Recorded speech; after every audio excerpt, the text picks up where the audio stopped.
all the techniques of yoga, all the techniques of self-development. When we say self-development, it's a journey going from identification with the body. Slowly we transcend, identifying ourselves with the prana, go beyond the prana to mind, transcend the mind to intellect, cross the emotions and become one with the bliss, or the Chetana Matra, or being our own state of consciousness. This journey of life is what is the journey called yoga, a conscious process. Has been divided into essentially two different parts.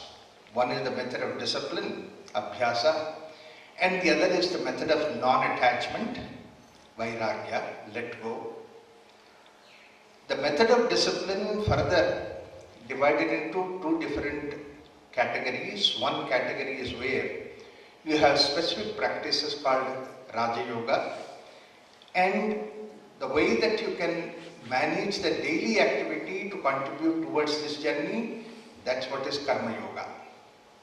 Karma Yoga is not doing some specific activity. Karma Yoga basically means doing an activity of the daily life. But then how can the daily life activity can contribute towards this journey? Every work has two components. One is the work per se, and the other is the attitude behind the work. Work depends upon the world outside. Attitude basically depends upon you. You can change your attitude to see that that work can contribute towards your journey towards spirituality. What kind of work, it does not matter. But what attitude, what matters. What attitude that you have, that's what matters. A right kind of an attitude makes the work to be heaven. The same thing in a wrong way, the work can become hell. It's up to us. On the methods of non-attachment, we have two different techniques. I can use the intellect to see that how I can transcend my journey by intellectual process. That's what is Jnana Yoga. Jnana does not mean acquiring the knowledge. Jnana does not mean having a good memory. Jnana does not mean having an ability to argue. But Jnana does not means basically that I can use my intellectual ability to see that how I can become one with the bliss personality. That's what is Jnana Yoga. And the last one, I can make use of these emotions to go towards that ultimate. That's what is Bhakti Yoga. So today, the Shloka Sangraha that we have talked about, we have chanted. These are the shlokas which are essentially focusing you towards that divinity, towards the blissful state, with the help of our emotions.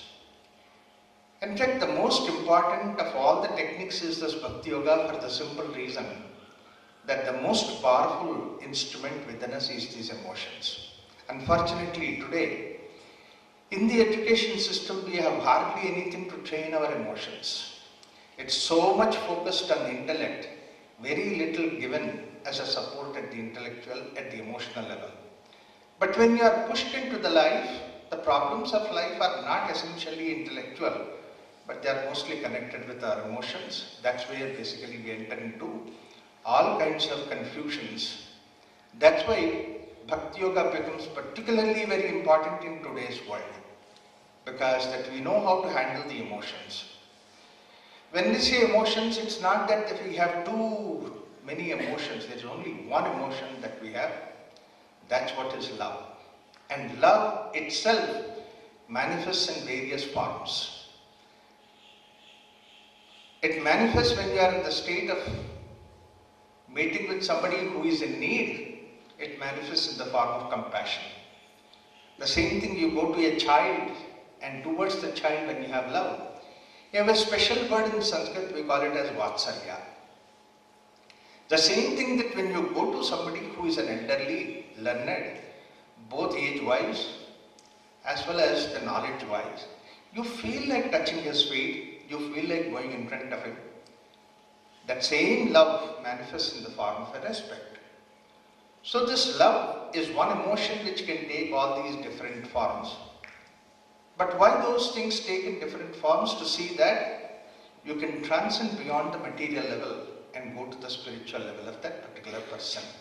You are able to recognize that. Your love is so powerful that it can make not only to come out of your complaint, but raise yourself consciously to a level where you can appreciate, not only appreciate, but you can see the divinity in a person. That is the power of love.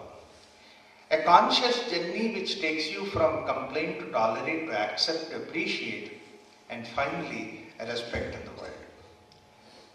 Don't keep the God in the temple in an idol, but then bring the God to the human level so that you can see the God in the human being. That's what is the way that Indian philosophy always looked at. That the God is not somebody sitting in the heaven or sitting inside the temple. Nantosti mama divyanam vibhutinam parantapa. That's what Krishna says to Arjuna. In Bhagavad Gita, there is no limit in my manifestations. That means I don't use the same mouth twice. Vivekananda has been extraordinary, so let me create one more Vivekananda, one more Vivekananda. No. Krishna has come once. Wonderful. Everybody appreciated. Let me try once again Krishna. One more time Krishna. No, nothing like that. Each time he comes in so totally different way. There is no end to his manifestations. And not only that, we are all nothing but his own manifestations. That's why he says in this Vibhuti Yoga, in the 10th chapter of Bhagavad Gita, that whatever is supposed to be something where you have your appreciation, where you see the love, where you see the compassion, all those things are nothing but his own manifestations. The divinity itself manifests.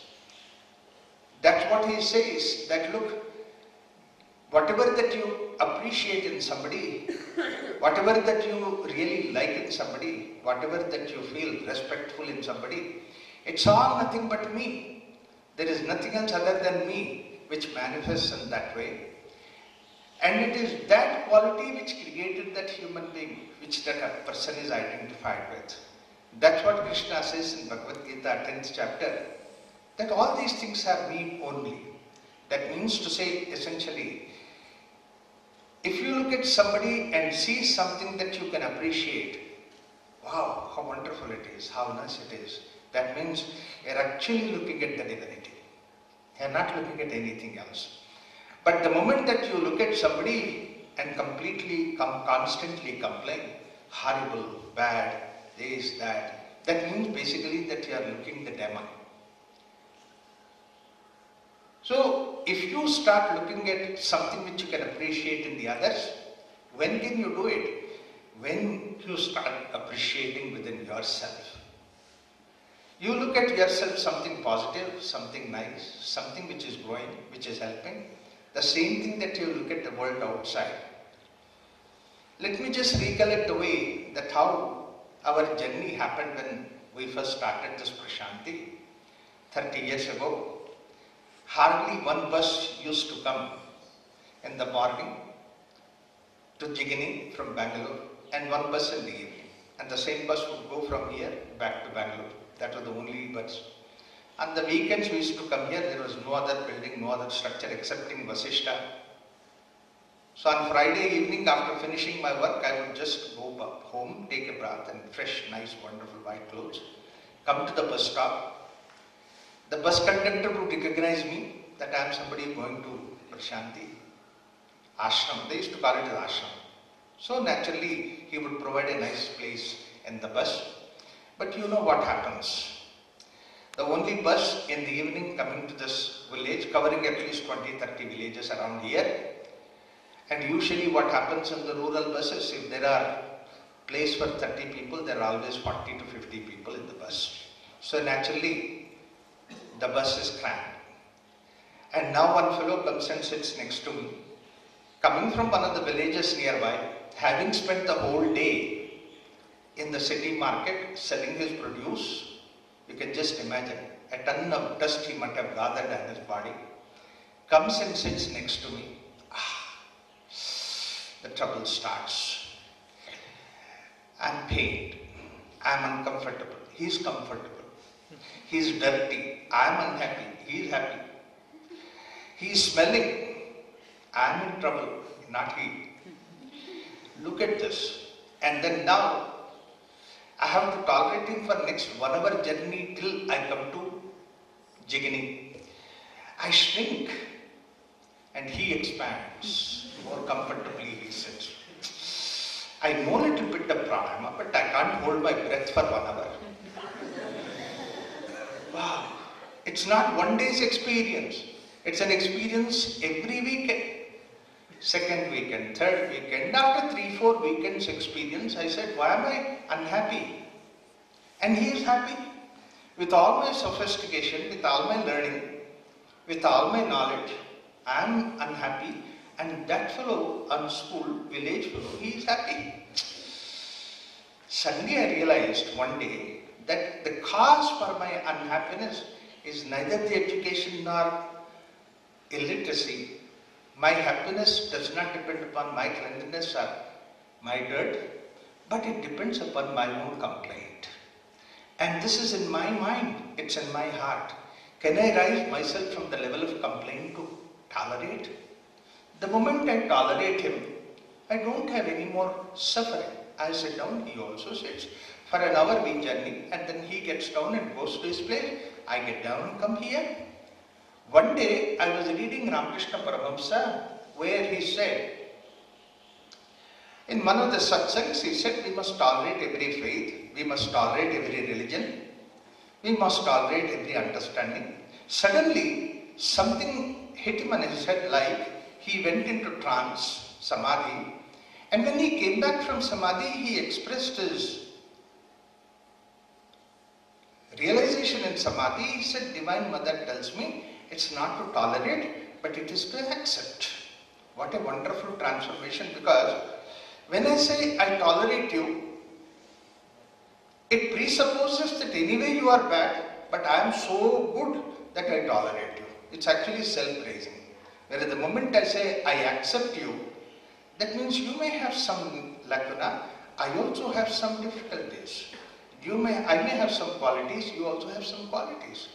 So, to rise from the tolerate to accept is a big growth. It's a spiritual leap, development. So the next week onwards, when I sat with him, I accepted him. The moment I accept him, now I can build conversation with him, because after all he is there. The moment he comes to the bus, now I smile at him. Come, you sit down. I offer him the seat next to me.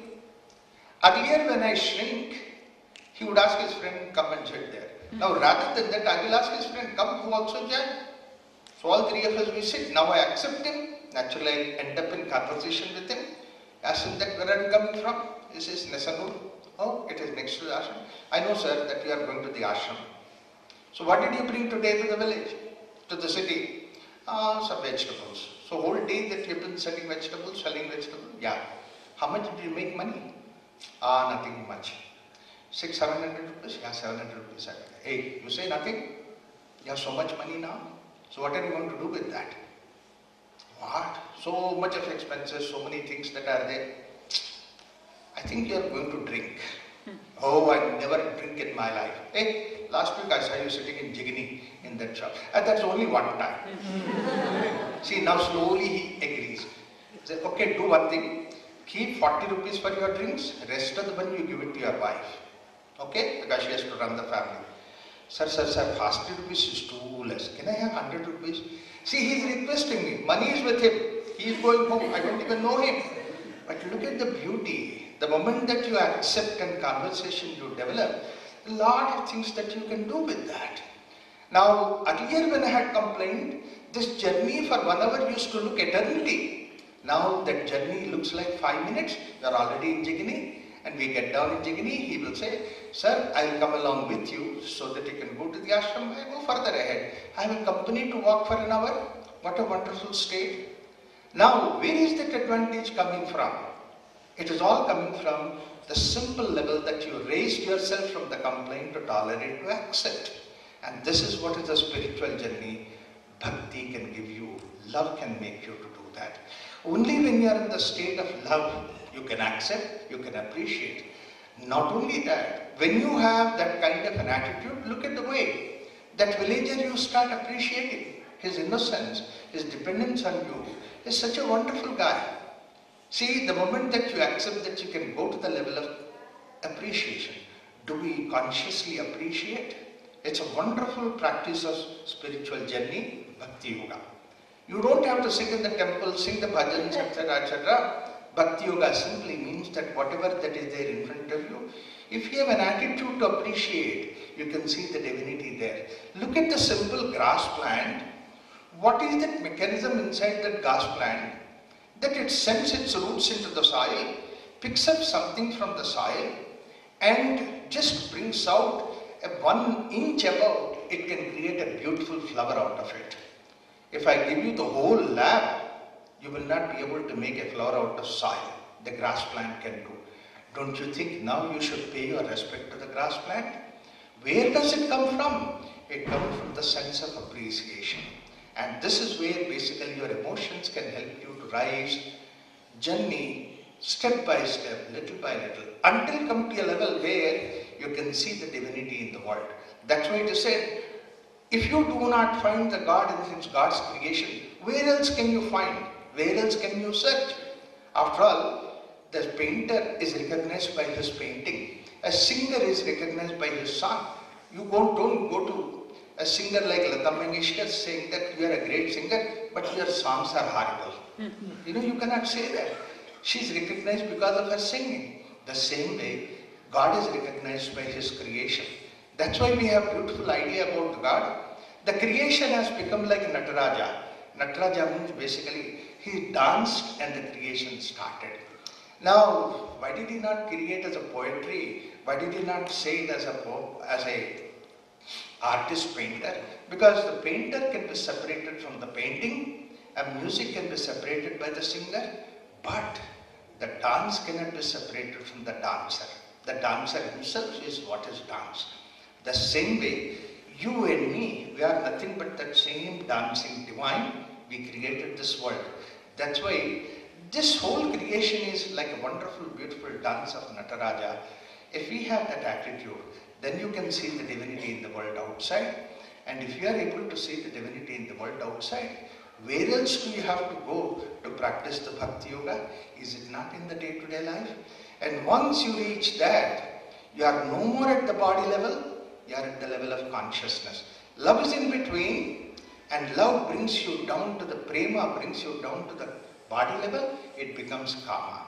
Prema ennobles you to the consciousness level, that's what becomes bhakti.